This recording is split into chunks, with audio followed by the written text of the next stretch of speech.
वडगाव शेरीमध्ये आम्ही बरेच रेस्टॉरंट, धाब्यावरती, हॉटेलमध्ये जेवलेलो आहे. पण आमच्या सगळ्यांचं फेवरेट आहे ते म्हणजे हॉटेल ग्रीन थिंग आणि ते प्युअर व्हेज असल्यामुळं मला तर प्रचंड आवडतं. आमच्या पिल्लूलासुद्धा तिथलं जेवण खूप आवडतं. तिथला जीरा राईस त्याला प्रचंड आवडतो. तर आज तो म्हणत होता की आई ग्रीन थिंगसारखा राईस बनव, ग्रीन थिंगसारखा राईस बनव. नंतर माझ्या लक्षात आलं की अरे तो तर जीरा राईसचं म्हणतोय. मग मी मस्त तांदूळ पहिल्यांदा स्वच्छ धुवून 15 मिनटं भिजत ठेवले.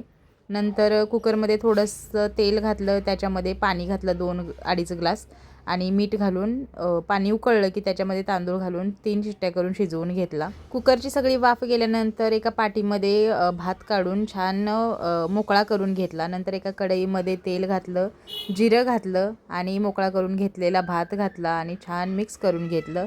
वरून थोडीशी कोथिंबीर घातली, छान तीसुद्धा मिक्स करून घेतली आणि आपला मस्त असा पांढरा शुभ्र जीरा राईस तयार आहे.